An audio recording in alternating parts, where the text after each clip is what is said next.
Professional ড্যাশবোর্ডের পাশে দেখবেন আপনাদের একটা গ্রুপ অপশন আছে। তো গ্রুপ অপশনে যাবেন আপনারা।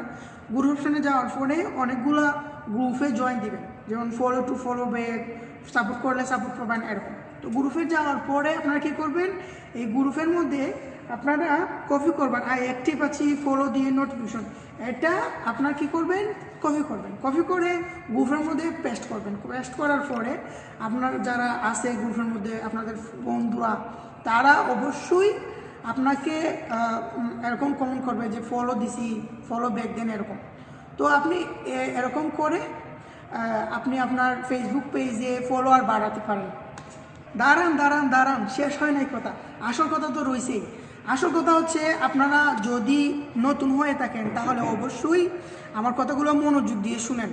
আপনারা কি করবেন, আপনারা আপনাদের এই প্রোফাইল আইডিতে ক্লিক করবেন। ক্লিক করার পরে আপনাদের যে গ্রুপ আছে গ্রুপের মধ্যে ক্লিক করবেন। ক্লিক করার পরে দেখবেন পোস্ট লেখা আছে।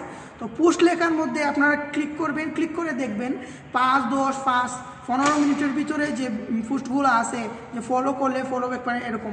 তো এরকম পোস্টগুলোর নিচে আপনারা কমেন্ট করবেন যে ফলো ডান, ফলো ব্যাক দেন। এরকম করে আপনারা ফলো দিতে পারেন এবং ফলো ব্যাক নিয়ে নিতে পারেন। এতে করে আপনাদের অসংখ্য ভিউয়ার্স এবং অসংখ্য ফলোয়ার্স বাড়াতে পারেন।